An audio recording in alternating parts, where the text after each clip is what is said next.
Hello students, today we are going to do lesson 2 of moral science, hula baloo. It means making complaints or noise of public about someone or something. In this chapter it is told that carelessness of a king or a leader can result to a big problem. So we should select our leaders carefully. In this story, King loses his attention while having his meal, and drop of honey falls onto the windowsill. He don't cares about it to clean it and says that never mind, any servant will clean it later on. This small drop of honey becomes a big problem. A fly lands on honey.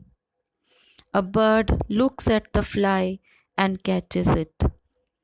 Then a cat looks at the bird and jumps on it.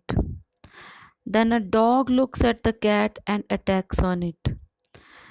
The king looks at the fight between cat and dog, but again take it easily and ignore it and says, never mind, it's not a big deal.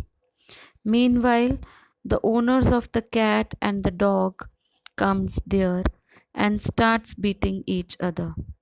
But still, the king looks lazily at them and says, never mind.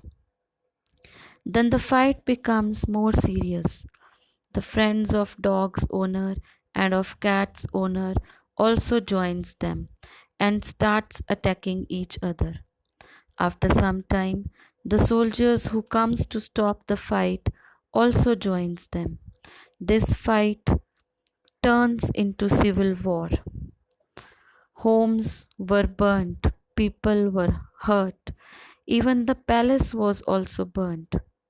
At last, when the king saw the remains of the palace, then he realized his mistake, that it was his duty to maintain peace, law, and order of his country. But it was too late. So, children, from this story, we learn the lesson that kings should be very conscious and responsible towards the activities going on in his country and should take quick decisions towards them. If a leader is efficient and responsible, then only a country can progress. So, from this, we can learn a lesson that it's a duty of the citizens of the country to select a good leader. So, I hope you enjoyed the story as well as understood the moral of the story. Goodbye, students, and have a nice day.